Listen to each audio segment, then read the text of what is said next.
ஆண்டவராகிய இயேசு கிறிஸ்துவின் நாமத்தினாலே உங்களை நான் வாழ்த்தி வரவேற்கிறேன்.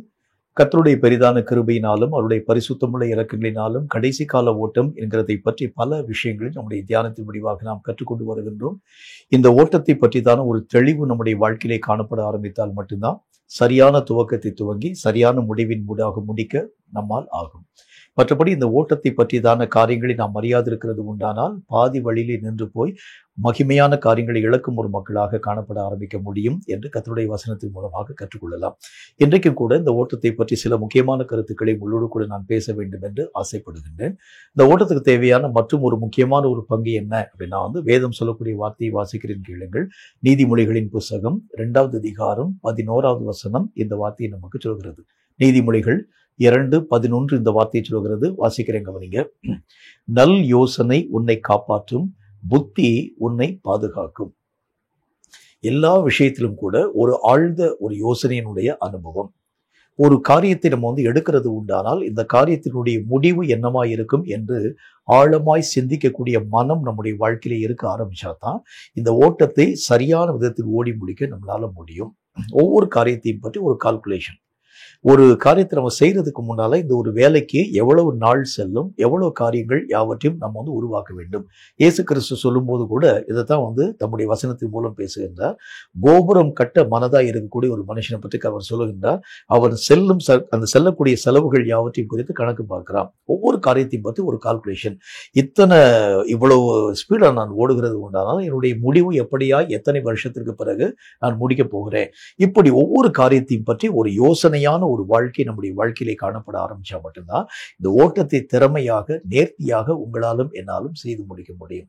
பல மக்கள் ஒரு கருத்து இல்லாம ஓட ஆரம்பிக்கிறாங்க. ஓடணும்னு சொல்றதுக்காக ஓடுறாங்களே தவிர இந்த ஓட்டத்துல எத்தனை நெளிவு சிலிவு இருக்கிறது, இதை எப்படிலாம் நம்ம மேற்கொள்ள வேண்டியது அவசியம், எந்த இடத்துல எத்தனை விதமான டேர்னிங் இருக்கிறது, அதை எப்படி நம்ம அந்த காரியங்கள் யாவற்றை சரி செய்ய வேண்டியது அவசியம், எத்தனை இடத்துல எத்தனை விதமான பள்ளங்கள் காணப்பட ஆரம்பிக்கிறது, அதை நான் எப்படி தாண்டி போகணும்.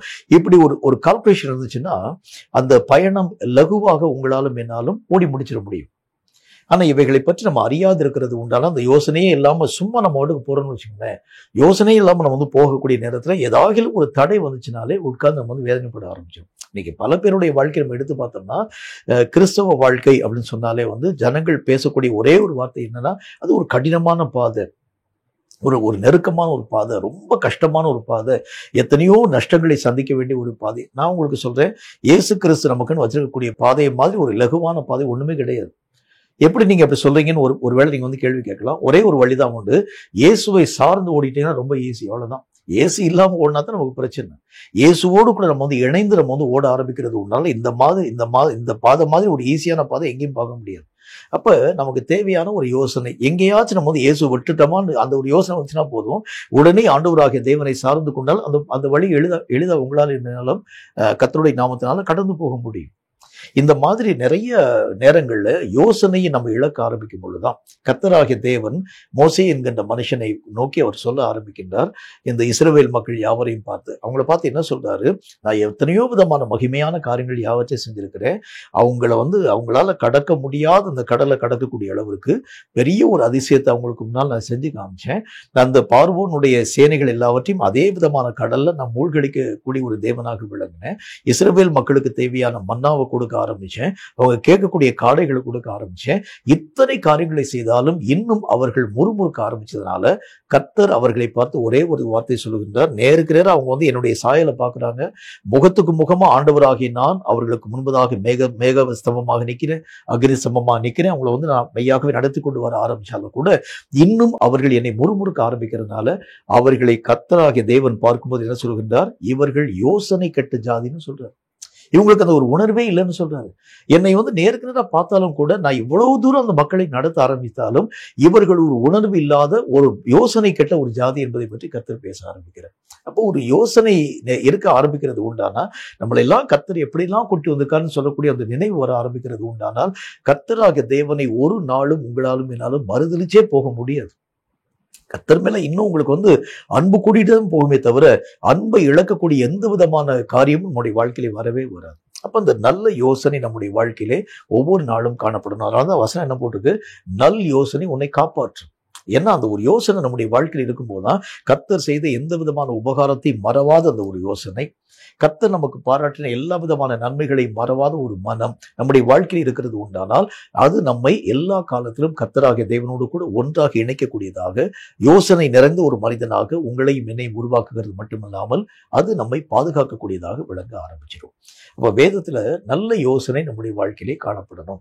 பல விஷயங்கள்ல நல்ல யோசனைகள் நம்முடைய வாழ்க்கையிலே வரும் பொழுதுதான் பல விதமான சிக்கல்களை எளிதாக சிக்கறுக்க நம்மளால முடியும். இந்த பலோது போகக்கூடிய பாதையில வழிகள் நிறைய அநேக விதமான குளறுபடியான அநேக விதமான நம்முடைய மனதை அதாவது சரியான ஒரு வழியிலே நடக்க முடியாத அளவுக்கு திசை திரும்பக்கூடிய நிறைய பாதைகள் இருக்கும், நிறைய பக்க வழியெல்லாம் இருக்கும். இதுல சரியான ஒரு நல்ல யோசனை இருந்தால் தான் தெளிவான ஒரு மார்க்கத்தின் ஊடாக கடந்து போக நம்மளால முடியும். அதனால்தான் கர்த்தராகிய தேவன் சொல்கின்றார், நல்ல யோசனை உன்னுடைய வாழ்க்கையில் இருக்கிறது உண்டானால் அது உன்னுடைய வழியிலே அது உன்னை காப்பாற்றும். இந்த ஒரு யோசனை நிறைந்த ஒரு மக்களாக இந்த கடைசி காலத்தில் நீங்களும் நானும் உங்களுடைய நிலைகளை ஆசரிக்க வேண்டும். நல்ல யோசனைனா எந்தெந்த விஷயத்துல எல்லாம் நம்முடைய வாழ்க்கையிலே இப்படிப்பட்ட யோசனைகள் வர வேண்டியது அவசியம். ரொம்ப ஜாக்கிரதையாக கொஞ்சம் ஆழமாக நான் சொல்லக்கூடிய இந்த வார்த்தைகளை நீங்கள் கவனிக்க வேண்டியது அவசியம். முதலாவது காரியமாக நீதிமொழிகளின் புஸ்தகத்துல 20வது அதிகாரம் 18வது வசனம் இந்த வார்த்தையை நமக்கு சொல்கிறது. நீதிமொழிகள் 20வது அதிகாரம் 18வது வசனம் இந்த வார்த்தையை சொல்கிறது. வாசிக்கிறேன், கவனிங்க. அது என்ன விதமான வார்த்தை சொல்லுது பாருங்க. ஆலோசனையினால் எண்ணங்கள் ஸ்திரப்படும், நல் யோசனை செய்து யுத்தம் பண்ணு. முதல் நல்ல யோசனை எங்க இருக்கும் அப்படின்னு பார்த்தீங்கன்னா, ஒரு கிறிஸ்தவ வாழ்க்கைன்னு சொன்னாலே நாள்தோறும் அவனுக்கு யுத்தங்கள் அதிகமாய் காணப்படக்கூடிய ஒரு வாழ்க்கை, பல முனை தாக்குதல்கள் அவனுடைய வாழ்க்கையில் வரக்கூடிய ஒன்று. இந்த யுத்தத்தினுடைய முழு நோக்கம் என்ன அப்படின்னா உங்களை அடுத்த நகர்வுக்கு ஊடாக மெய்யாகவே அனுமதிக்க கூடாது. அதாவது யுத்தத்தினுடைய முக்கியமான தாற்பயம், முக்கியமான செயல் என்ன அப்படின்னா அடுத்த ஸ்டெப்புக்கு நீங்க போயிடக்கூடாது. ஆனா நீங்க செய்ய வேண்டிய முக்கியமான ஒரு காரியம் என்ன அப்படின்னா என்னை பாதுகாக்கிறது ஒரு பக்கமாக இருக்க ஆரம்பித்தாலும் அடுத்த நகர்வுக்காக நான் முயற்சி பண்ணக்கூடிய அளவிற்கு என்னுடைய யுத்தம் அதிக வலிமை உள்ளதாக காணப்பட வேண்டியது அவசியம். அந்த யுத்தத்துல 2 நிலைகளை பற்றி உங்களுக்கு நான் பேசியிருக்கிறேன். ஒன்று, என்னை காப்பாற்றக்கூடிய ஒரு யுத்தம். 2, எதிரிகளை அழித்து அவர்கள் எல்லைகளை என் வசமாக்கக்கூடிய ஒரு யுத்தம். இப்ப நான் செய்ய வேண்டிய காரியம் என்ன அப்படின்னா ஒவ்வொரு யுத்தத்தினுடைய பின்னணியமும் எதை என்னுடைய வாழ்க்கையை வலியுறுத்துகிறது அப்படின்னா என்னுடைய அடுத்த நகர்வுக்கு இந்த யுத்தம் அநேகம் தடைகளை உருவாக்கக்கூடிய அளவுக்கு எனக்கு முன்னால வருது. அப்ப நான் என்ன யோசிக்கணும் அப்படின்னா நான் இந்த யுத்தத்தினால நான் அந்த ஸ்டெப்பை விட்டு நான் பின்னால போகாத அளவுக்கு இதே ஸ்டெப்ல நான் நின்று கொள்கிறேன் என்பதற்காக என்னை காப்பாற்றக்கூடிய ஒரு யுத்தமா இருக்கக்கூடாது. ஒரு அடி முன்னேறக்கூடிய ஒரு யுத்தமாக என்னுடைய யுத்தத்தை நான் உருவாக்கணும். அப்ப அதுக்கு நான் என்னென்ன காரியங்கள், இந்த யோசனை தான் ஒரு மனுஷனுடைய வாழ்க்கையிலே ஆரோக்கியமான ஒரு வளமான ஒரு ஆவிக்குரிய நிலைகளை உருவாக்கக்கூடிய வல்லமை பெற்றதாய் விளங்க ஆரம்பிக்கிறத பார்க்க முடியும்.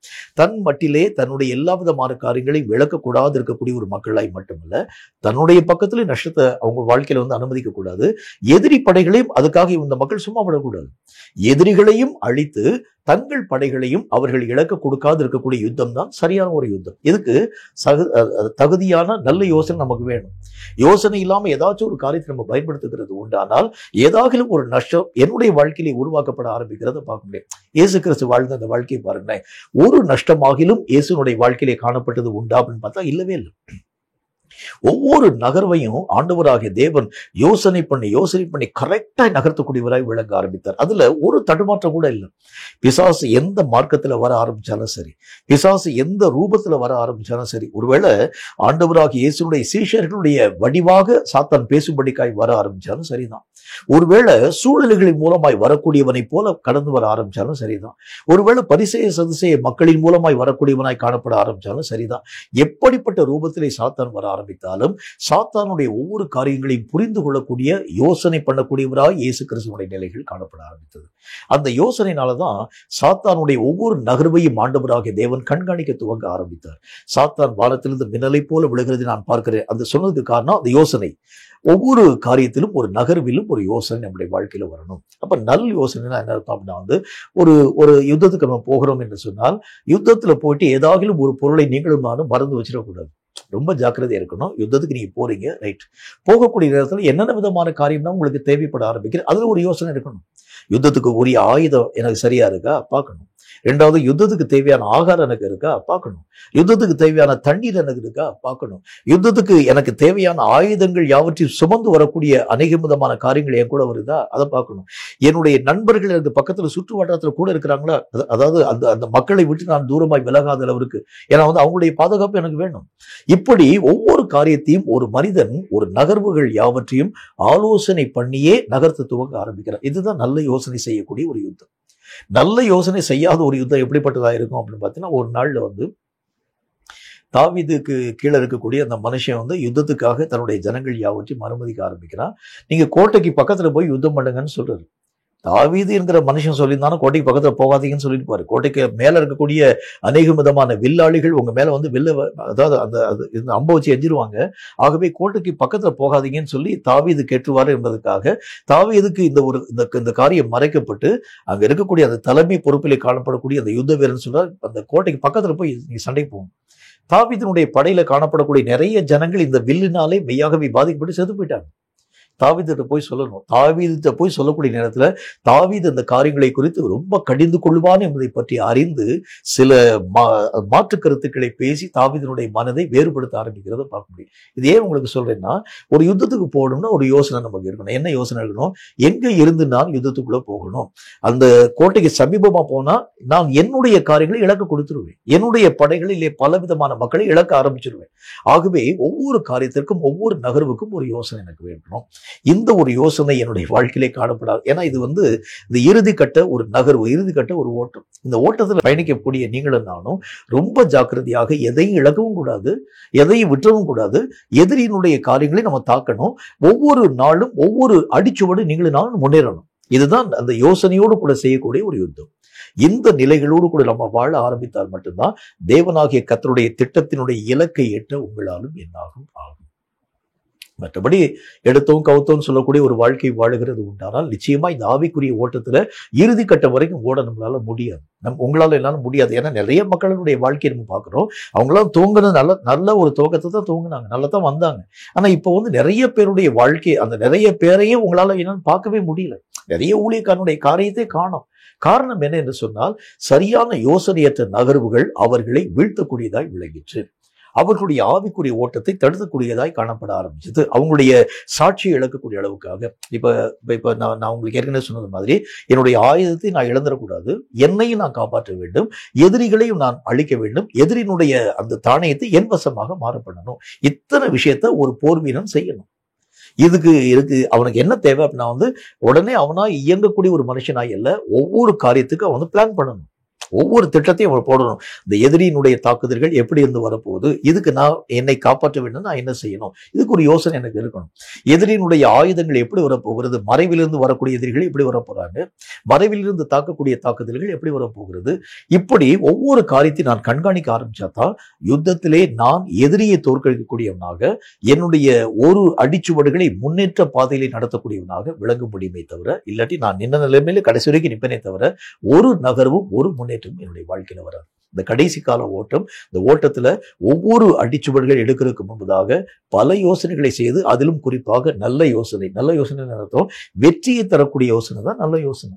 வெற்றியை தரக்கூடிய அளவுக்கு நல்ல யோசனைகளை செய்து உங்கள் நகர்வுகளை நகர்த்துகிறது உண்டானால் நிச்சயமாய் உங்களுடைய வழிகள் ஆண்டவராகிய தேவனால் போற்றப்படக்கூடியதாக, கர்த்தராகிய தேவனை சென்று அடையக்கூடியதாக விளங்கும் என்கிறதில் சந்தேகம் ஒன்றும் இல்லை. இரண்டாவது ஒரு காரியத்தை பாருங்க.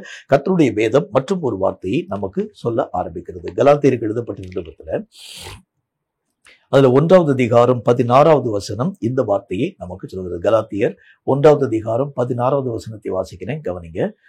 தம்முடைய குமாரனை நான் புறஜாதிகளில் சுவிசேஷமாய் அறிவிக்கும் பொருட்டாக அவரை எனக்குள் வெளிப்படுத்த பிரியமாய் இருந்த போது உடனே நான் மாம்சத்தோடும் இரத்தத்தோடும் யோசனை பண்ணாமலும்.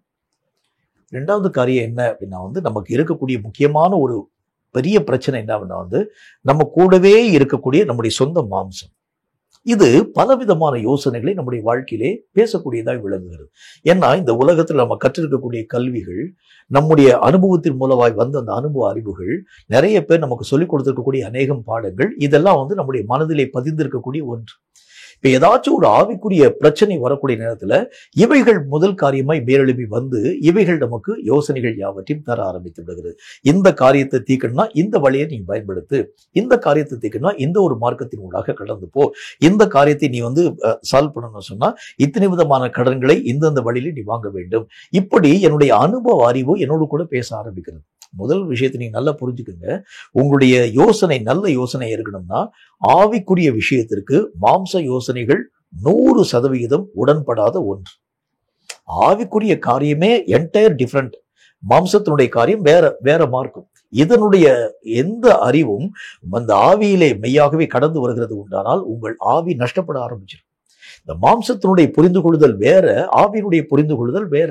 இதனுடைய வழி வேற, அதனுடைய வழி வேற. நல்ல ஒரே ஒரு காரியத்தை உங்களுக்கு சொல்றேன் பாருங்க. எக்ஸாமினேஷன் ஹாலில் பக்கத்துல 2 பேரை உட்கார வச்சிருக்கிறாங்க. ஒருவன் வந்து மேத்ஸ் ஸ்டூடெண்ட், ஒருவன் வந்து அதாவது ஜியோகிராஃபி ஸ்டூடெண்ட். இவன் அவனை காப்பி அடிச்சாலும் சரி, அவன் இவனை காப்பி அடிச்சாலும் சரி, 2 பேரும் பரீட்சையில் ஃபெயில் ஆயிருப்பாங்க. ஏன்னா இவனுடைய சப்ஜெக்ட் வேற, அவனுடைய சப்ஜெக்ட் வேற. இதே மாதிரி தான் ஆவிக்குரிய தன்மை என்கிறது வேறு, மாம்சத்தினுடைய நிலை என்கிறது வேறு. இந்த மாம்சத்தினால் வரக்கூடிய யோசனையை நீங்க ஆவியில பயன்படுத்திட்டீங்கன்னா உங்கள் ஆவி முழுக்க கெட்டு போயிடும், ஒண்ணும் இல்லாம போயிடும். உங்களுடைய இலக்கை உங்களால எட்டவே முடியாது. உங்களுடைய ஆவியினுடைய இயக்கத்திற்கு ஏற்ற மாதிரி நீங்கள் இசைந்து போக ஆரம்பிச்சாதான் இங்கதான் உங்களுக்கு வந்து யோசனைகள் வர வேண்டியது அவசியம். இது என்ன செய்து பாருங்க, பல நேரங்கள்ல மாம்சீகமான அந்த தூண்டுதல்கள் நம்முடைய வாழ்க்கையில் வராது. இது நம்ம இப்படி செஞ்சு பார்த்தா என்ன, இப்படிப்பட்ட ஓட்டத்தினூட கடந்து போனா என்ன. ஒரே ஒரு காரியத்தை நீங்க வந்து புரிஞ்சுக்கிற வேண்டும்.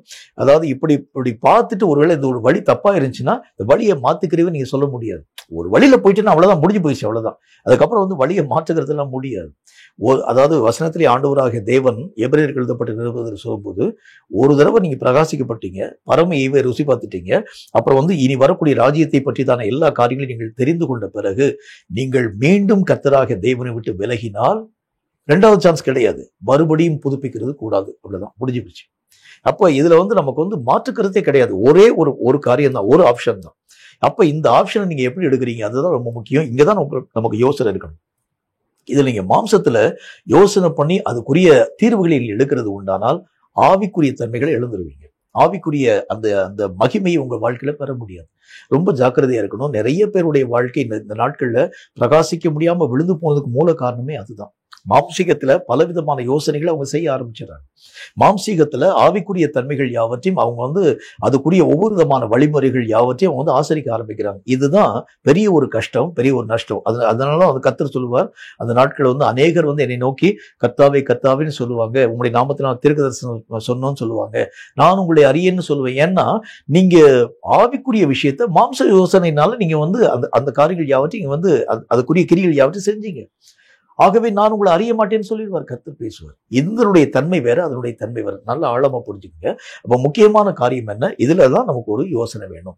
எந்த ஒரு ஆவிக்குரிய ரீதியாக காணப்பட ஆரம்பித்தாலும் அந்த யோசனை ஆவிக்குரிய ரீதியாகவே எடுக்கப்படணும். இதுக்கு முக்கியமான பங்காற்றக்கூடியவர் ஆவியானவர் தான். இவரோடு கூட சேர்ந்து நீங்க யோசனைகள் யாவற்றையும் எடுக்க வேண்டியது அவசியம். இப்ப பவுலுக்கு வந்திருக்கக்கூடிய ஒரு பெரிய ஒரு பிரச்சனை, கர்த்தர் கொடுத்திருக்கூடிய தரிசனங்கள், பல விதமான வெளிப்பாடுகள் அவருக்கு வருது. அவருக்கு செய்ய வேண்டிய பல விதமான வழிமுறைகள் யாவற்றையும் அவர் வந்து இப்போ வந்து மெய்யாகவே கற்க வேண்டியது அவசியம். இப்ப அவர் வந்து என்ன ஒரு காரியத்தை யோசிக்கிறார் அப்படின்னா வந்து இவரை நடத்தக்கூடிய அப்போஸ்தலர்கள் மேல இருக்கிறாங்க. பேதுருடைய தலைமையில ஒரு பெரிய அப்போஸ்தலர் கூட்டமே இருக்கிறாங்க. இந்த பிரச்சனையை போய் அங்க போய் சொல்லலாமா அப்படின்னு யோசிக்கிறார். அந்த ஒரு சிந்தனை அவருக்குள்ள வருது. அல்லது இந்த ஒரு காரியத்தை பத்தி நம்ம வந்து பல நேரங்கள்ல கர்த்தர் பல விஷயங்கள் நம்ம வந்து பேசியிருக்கிறாரு, உடனே அந்த வழியில் நம்ம வந்து போயிடலாம யோசிக்கிறாரு. உடனே அவருக்குள்ள ஒரே ஒரு சிந்தனை வந்து வருகிறது, எந்த ஒரு காரியமா இருந்தாலும் நான் என்னுடைய மாம்சத்தோடும் இரத்தத்தோடும் யோசனை பண்ணாமல் கர்த்தருடைய சமூகத்தில் போய் காத்திருக்க போறேன். அவர் எனக்கு வந்து வழியை சொல்லட்டும். எப்படி பாருங்களேன், இதுதான் வந்து யோசனை செய்யக்கூடிய ஒரு ஆவிக்குரிய ஒரு நிலை. இவங்க வந்து முன்னால வந்து நடத்தக்கூடிய அநேக விதமான மக்கள் இருக்கிறாங்க, அவங்ககிட்ட போய் கேட்கலாம்னு சொல்லி அவர் யோசிச்சிருக்கலாம். ஆனா அவர் வந்து என்ன சொல்றாரு பாருங்க, நான் மாம்சத்தின் இரத்தத்தை நான் வந்து யோசனையே பண்ணல, நான் போய் கர்த்தருடைய சமூகத்தில் போய் உட்கார்ந்து இதுக்கு நான் என்ன செய்யணுங்கிறத பத்தி நீங்க எனக்கு சொல்லித்தாங்க ஆண்டவரே. அப்போ ஒரு ஆவிக்குரிய நல்ல தீர்வுகள் யாவற்றையும் எடுக்க வேண்டும் என்றால் ஆவிக்குரிய நல்ல யோசனை எனக்கு இருக்கணும். ஆவிக்குரிய விஷயத்த மாம்சத்துல யோசனை பண்ணி நான் ஏதாவது ஒரு முடிவு எடுத்துட்டேன்னா அதனுடைய முடிவு ஆண்டவராகிய தேவனால் அங்கீகரிக்கப்படாத ஒன்றாக போயிடும். ஆவிக்குரிய எந்த ஒரு யோசனையாய் காணப்பட ஆரம்பிச்சாலும் அதுல மாம்சத்தினால் நீங்களும் நானும் முடிவெடுக்க ஆரம்பித்தால் அதனுடைய முடிவை கர்த்தர் ஒரு நாளும் ஏற்றுக்கொள்ளவே மாட்டார்.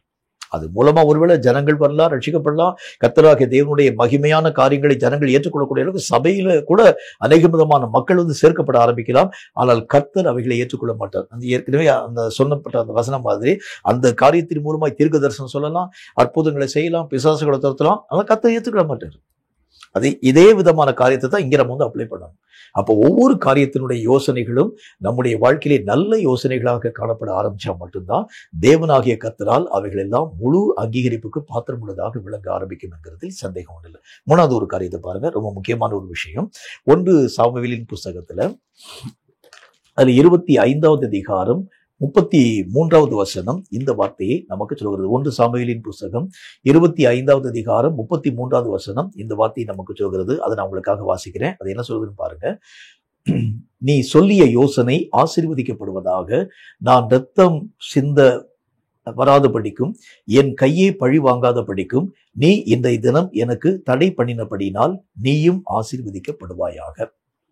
மூணாவது ஒரு முக்கியமான ஒரு காரியத்தை பற்றி கர்த்தருடைய வேதம் நமக்கு திட்டம் தீர்க்கமாய் சொல்ல ஆரம்பிக்கிறது. தீமை செய்கிறதை தடுக்கக்கூடிய ஒரு முக்கியமான ஒரு யோசனை. இப்ப எந்த விதமான மனுஷனுக்கும் வரக்கூடிய ஒரு பெரிய ஒரு பிரச்சனை என்ன அப்படின்னா பழிக்கு பழி வாங்குறது வந்துடும். அது ஆவிக்குரிய வட்டாரத்தில் இருக்கக்கூடிய மனுஷனுக்கும் வரக்கூடியது இயல்பு. இப்ப என்ன ஒரு காரியம் உருவாக்கப்படுகிறது அப்படின்னா இப்ப நாபாலினுடைய விஷயத்திலேயும் சரி, மற்ற எல்லா விதமான காரியத்திலையும் சரி, தாவீது ரொம்ப கோபதாபமாய் கடந்து போய் ஒவ்வொரு காரியத்தை நான் அழிச்சு போட போறேன், ஒண்ணும் இல்லாம நிர்மூலப்படுத்த போகிறேன் என்பதை பற்றி பேசுகின்றார். உடனே இந்த அம்மா அங்க போய் ஆலோசனை சொல்றாங்க, நீங்க எந்த விதமான காரியத்தை செஞ்சிடாதீங்க, கர்த்தராகிய தேவன் உங்களுக்காக யுத்தம் பண்ணுவார். உடனே அவர் சொல்றாரு, நீ சொல்லக்கூடிய இந்த யோசனை ரொம்ப நல்ல யோசனை. என் கையை இரத்தப்பழிக்கு நீங்களாக்கக்கூடிய அளவிற்கான ஒரு காரியத்தை நீ உருவாக்க ஆரம்பிச்சு. நிறைய நேரத்துல ஆண்டவராகிய தேவன் தம் வசனத்துல ஒரு நல்ல ஒரு வார்த்தை கொண்டு எழுதுகின்றார். பழி வாங்குதல் எனக்கே உரியது, நான் அவைகள் எல்லாவற்றுக்கும் பதில் செய்வேன். நீங்க பழியான ஒரு யோசனை கூட யோசிக்க கூடாது. அவங்களுக்கு விரோதமான ஒரு சிந்தனை கூட நம்முடைய வாழ்க்கையில வரக்கூடாது. பழி வாங்குதல்தான் கர்த்தராகிய தேவனுக்கு உரியது. உங்களுக்கு உண்டான ஒவ்வொரு காரியத்தையும் தேவன் பார்த்து கொள்ளக்கூடியவராய் இருக்கிறதுனால தீமை செய்கிறதோ அல்லது அவங்களுக்கு விரோதமான தீமையான காரியங்களை யோசிக்கிறதோ கூட அது தப்பான ஒன்று. இப்ப இந்த இடத்துலதான் எனக்கு நல்ல ஒரு யோசனை வரணும். இப்ப நான் பழி வாங்கக்கூடிய ஒரு சூழல் எனக்கு இருக்கிறது. இப்ப எதிரிகள் என்னை மெய்யாகவே பாதித்த அந்த எதிரிகள், என்னுடைய வளர்ச்சிக்கு தடையாய் காணப்படக்கூடிய எதிரிகள் இப்ப எனக்கு கீழே வந்திருக்கிறாங்க. இப்ப எனக்கு பழி வாங்கக்கூடிய ஒரு சூழ்நிலை உருவாக்கப்பட்டிருக்கிறது. இப்ப இந்த தருணத்தை நான் சரியாக பயன்படுத்தி அவர்களை நான் பழிக்கு பழி வாங்குவேன். ரொம்ப தப்பு. யோசேப்புக்கு அந்த மாதிரி தான் ஒரு பெரிய ஒரு சூழ்நிலை ஒன்று உருவாக்கப்பட்டது. யாரெல்லாம் யோசேப்பை பகைத்து எதிரிகளுடைய கரங்களிலே விற்று போட ஆரம்பிச்சாங்களோ இப்ப அவங்க எல்லாம் யோசேப்பினுடைய பாதத்துல நிக்க ஆரம்பிக்கிறாங்க. யோசேப்பை பணிந்து கொள்ள ஆரம்பிக்கிறாங்க. யோசேப்பினுடைய ஒவ்வொரு ஆலோசனைகளின் படி கேட்கும்படிக்காக வர்றாங்க. இப்ப யோசேப்புக்கு பழி வாங்கக்கூடிய ஒரு தருணம். ஆனா அந்த தருணத்துல யோசேப்பு செஞ்ச காரியத்தை பாருங்க. அந்த மக்களுக்கு தேவையான நல்ல இடத்தை அவர் மெய்யாகவே செலக்ட் பண்ணி பார்த்து அவங்கள பார்த்து சொல்றாரு, இந்த நாடு முழுசு உங்களுக்காகவே மெய்யாகவே திறந்து வைக்கப்பட்டிருக்கிறது. யாரை பார்த்து சொல்றாரு? இவனை யோசேப்பை கொல்லும்படிக்காக அவங்க அநேகம் யோசனைகள் யாவற்றையும் செய்து மொழி அறியாத, இனம் அறியாத, ஆட்கள் அறியாத ஏதோ ஒரு ஆட்களுடைய கரங்களிலே விற்று போட்டிருக்கக்கூடிய அந்த தன்னுடைய சகோதரர்களை பார்த்து யோசேப்பு சொல்லுகின்றார். என்ன சொல்கிறார்? இந்த நாடு முழுசும் உங்களுக்காக திறந்து வைக்கப்பட்டிருக்கிறது. எந்த இடம் உங்களுக்கு வளமையான ஒரு இடமா இருக்கிறதோ அங்க போய் நீங்க குடியேறுங்க. அதுக்கு முழு உரிமை உங்களுக்கு நான் தர்றேன். அப்படின்னா என்ன அர்த்தம்? வசனம் சொல்லக்கூடிய வார்த்தையின் அடிப்படையில இந்த தீமை செய்யக்கூடிய விஷயங்கள் தடுக்கப்படணும். தீமை செய்யக்கூடிய எந்த விதமான காரியம் நம்முடைய வாழ்க்கையில வரக்கூடாது. ஏதாச்சும் ஒரு தீமை செய்யக்கூடிய ஒரு சின்ன ஒரு காரியம் வருகிறது உண்டானால், வசனத்தில் என்ன ஒரு காரியம் ஆண்டவராகிய தேவனால் எழுதப்பட்டிருக்கிறது? ஒரு பரிமளக்காரன் அநேக விதமான தைலங்கள் யாவற்றையும் கூட்டி வச்சிருக்கிறான். அதுல ஒரே ஒரு செத்து போன ஈ விழுந்துச்சுனாலே போதும், அந்த தைலக்காரன் செய்து வந்திருக்கக்கூடிய பரிமளம் எல்லாம் கெட்டு போயிடும், நாரி போயிடும். இதுதான் நம்முடைய ஆவிக்குரிய வாழ்க்கையில அவ்வளவு 1000 லட்சம் கோடி நல்ல விஷயங்கள் இருந்தாலும் ஒரு தீமை செய்யும் சுபாவம் இருந்தாலே போதும், எல்லாவற்றையும் நாரி கெட்டு போக பண்ண ஆரம்பிச்சிடும். ரொம்ப ஜாக்கிரதையா இருங்க. ஏதாவது ஒரு சின்ன ஒரு பழியோ, ஒரு சின்ன ஒரு பாவமோ, சின்ன ஒரு பரிசுத்த கொலைவோ நம்முடைய வாழ்க்கையிலே நம்ம இவ்வளோ நாள் சம்பாதித்து வைத்திருக்கக்கூடிய எல்லா விதமான நன்மையான காரியங்களும் விளக்க செய்ய ஆரம்பிச்சோம். இதுலதான் எனக்கு யோசனை இருக்கணும். மாம்சீகமான யோசனை என்னுடைய வாழ்க்கையில வராம தீமை செய்யக்கூடிய விஷயங்களிலிருந்து நான் காப்பாற்றப்படக்கூடிய யோசனை என்னுடைய வாழ்க்கையில வரும். இவைகள் என்னுடைய வாழ்க்கையிலே வர ஆரம்பிச்சாதான் நல்ல யோசனை என்று கர்த்தராகிய தேவனால் இந்த வார்த்தைகள் அறிவுறுத்தப்பட ஆரம்பிக்கிறது. ரொம்ப ஜாக்கிரதையாக, ஏன்னா அந்த ஆவிக்குரிய ஓட்டம் என்று அழைக்கப்படக்கூடியது ஒரு சின்ன ஒரு தவறு கூட நம்முடைய வாழ்க்கையிலே காணப்படாத அளவிற்காக, அல்லது ஒரு சின்ன ஒரு பிளாக் ஸ்பாட் கூட நம்முடைய வாழ்க்கையில வந்துடக்கூடாது. ஒரு ஒரு சின்ன ஒரு மாற்று சிந்தனை கூட நம்முடைய வாழ்க்கையில வந்துடக்கூடாது. அதுல ரொம்ப ஒரு பெர்ஃபெக்ஷனாக நம்முடைய வாழ்க்கையினுடைய நிலைகள் பாதுகாக்கப்பட ஆரம்பிச்சா மட்டும்தான் வேதம் சொல்கிறதை போல கர்த்தராகிய தேவனால் முழு அங்கீகரிப்புக்கு பாத்திரமுள்ள ஒரு மக்களாக நீங்களும் நானும் விளங்க முடியும். நாலாவது ஒரு காரியத்தை பாருங்க. கர்த்தருடைய வேதம் மற்றும் ஒரு வார்த்தையை ஆண்டவராகிய தேவனுடைய வசனம் சொல்வது ரொம்ப முக்கியமான ஒரு காரியம்.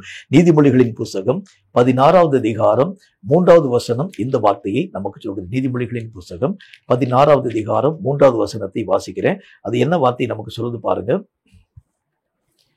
உன் செய்கைகளை கர்த்தருக்கு ஒப்புவி, அப்பொழுது உன் யோசனைகளை உறுதிப்படுத்துவார்.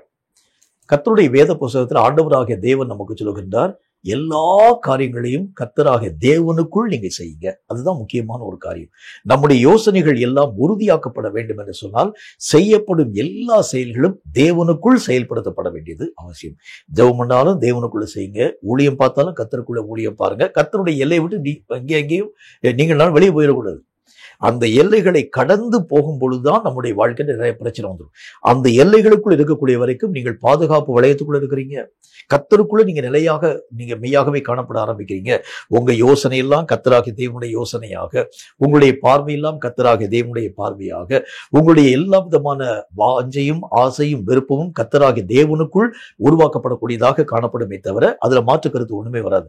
இந்த கர்த்தராகிய தேவனுடைய எல்லைகளை விட்டு கொஞ்சம் நீங்க வெளியே போகும்போதுதான் உங்களுடைய சிந்தனைகள் மாற்றாக காணப்பட ஆரம்பிக்கிறதை பார்க்க முடியும். நிறைய நேரங்கள்ல இந்த மாதிரியான எல்லைகளை கடந்து போகக்கூடிய நேரங்கள்ல பலவிதமான மக்கள் பலவிதமான ஆவிக்குரிய நன்மைகளை இழக்க கொடுக்க ஆரம்பித்திருக்கிறதை பார்க்க முடியும். ரொம்ப ஜாக்கிரதையா இருக்கணும். நம்முடைய ஒவ்வொரு விதமான செயல்களும் கர்த்தருக்குள் செயல்படுத்தப்படும்படிக்காக இதுதான் முக்கியமான ஒரு விஷயம். என்னுடைய யோசனைகள் எல்லாம் உறுதியாக்கப்பட்டிருக்கக்கூடிய ஒரு யோசனையாக விளங்கணும்னா செயல்கள் எல்லாம் கர்த்தராகிய தேவனை மையமாக கொண்டே செயல்படுத்தப்பட வேண்டியது அவசியம். ஒரு வீட்டுல ஏதாவது ஒரு பொருளை வாங்கணும்னு சொன்னா கூட கர்த்தராகிய தேவனை மையமாக வச்சு அந்த ஒரு காரியத்தை நீங்க செய்யுங்க, யோசிங்க. அந்த ஒரு காரியத்தின் ஊடாக நீங்க கடந்து போங்க. ஏதாவது என்ன ஒரு வேலையை நீங்க செயல்படுத்த ஆரம்பித்தாலும் கர்த்தரை மையமாக வைத்து நீங்கள் செய்யக்கூடிய ஒவ்வொரு விதமான வேலைகளை பற்றியதான யோசனைகள் அவைகள் எல்லாம் உறுதி உள்ளவைகளாக காணப்பட ஆரம்பிக்கும் என்கிறது சந்தேகம் ஒன்றும் இல்லை. கர்த்தருடைய வசனத்தில் பார்க்கிறோம், நல்ல யோசனை பண்ணி நம்ம காரியங்கள் யாவற்றையும் செயல்படுத்த வேண்டியது அவசியம். நம்முடைய யோசனைகளை உறுதிப்படுத்தக்கூடிய கர்த்தர். ஏன்னா அவருக்கு பேரே ஆலோசனை கர்த்தர். அவர் யோசனைகள் எல்லாவற்றையும் ஆழமாய் பார்க்கக்கூடிய ஒரு தேவனாய் விளங்க ஆரம்பிக்கிறார். யோசனை இல்லாம ஒரு ஜாதியாக நீங்களும் நானும் போயிடக்கூடாது. என் ஜனங்களை இவ்வளவு தூரம் வரைக்கும் நான் நடத்திட்டு வந்தேன். இவ்வளவு யோசனைகளை நான் மெய்யாகவே வழிமொழியக்கூடிய ஒரு கர்த்தராகிய நான் இந்த ஜனங்களை நடத்தக்கூடிய நேரத்தில் இவர்களோ யோசனையும் உணர்வும் இல்லாத ஒரு ஜனங்களாய் விளங்குகிறாள் என்று சொல்லி மோசேக்கு முன்னதாக கர்த்தராகிய தேவன் ஜனங்களை பற்றி பேச ஆரம்பிச்சார். நல்ல யோசனை நம்முடைய வாழ்க்கையிலே காணப்பட ஆரம்பித்தால் மட்டும்தான் நம்முடைய ஓட்டத்தை கடைசி வரைக்கும் ஓடி முடிக்க உங்களாலும் என்னாலும் ஆகும். கொடுக்கப்பட்ட ஓட்டம் விலையேறப்பட்ட ஒரு ஓட்டம். இது எல்லா மனுஷனுக்கும் கொடுக்கப்பட்டதல்ல. நம்முடைய கரங்களை நம்பி கர்த்தராகிய தேவன் ஓட்டத்தை தந்திருக்கிறார். இந்த ஓட்டத்தை திறமையாக ஓடி முடிக்க வேண்டும் என்றால் நல்ல யோசனையாளியாக நீங்களும் நானும் காணப்பட வேண்டியது அவசியம். இப்படிப்பட்ட நல்ல யோசனைகள் நம்முடைய வாழ்க்கையில் வரும்படிக்காக கர்த்தரை நோக்கி நாம் ஊக்கமாக ஜெபிக்க வேண்டியது அவசியம். கர்த்தரை நோக்கி நாம் ஜெபம் செய்வோம். சர்வ வல்லமையுள்ள ஆண்டவராகிய கர்த்தாவே, நல்ல யோசனைகளை பற்றி கர்த்தராகிய தேவனால் உரைக்கப்பட்ட இந்த பரிசுத்தமுள்ள வார்த்தைகளுக்காக சோத்திரம்.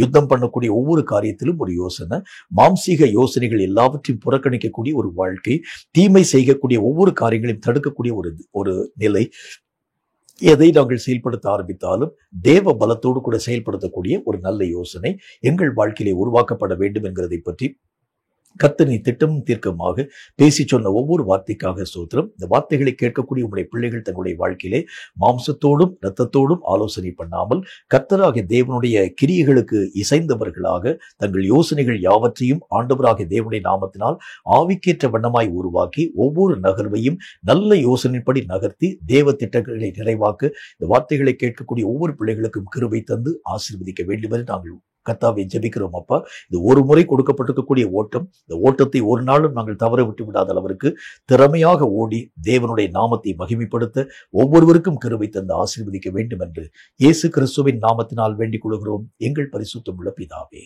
ஆமென், ஆமென். இந்த வார்த்தைகளை கேட்ட உங்கள் ஒவ்வொருவரையும் கர்த்தர் அளவில்லாமல் ஆசீர்வதிப்பாராக. நல்ல யோசனைகளுக்காக ஜெபம் பண்ணுங்க. நல்ல யோசனையின்படி உங்கள் கிரியைகள் யாவற்றையும் நீங்கள் செயல்படுத்த ஆரம்பிக்கிறது உண்டானால் நீங்கள் செய்யும் ஒரு கிரியைகளும் கர்த்தராகிய தேவனால் மறுக்கப்படுகிறதில்லை. அவைகள் அங்கீகரிக்கப்பட்டு சகல கனத்திற்கு மகிமைக்கும் உரியதாக மாற்றப்படும் என்கிறதில் சந்தேகம் ஒன்றுமில்லை. கர்த்தர் தாமே உங்களை அளவில்லாமல் ஆசீர்வதிப்பாராக. ஆமென்.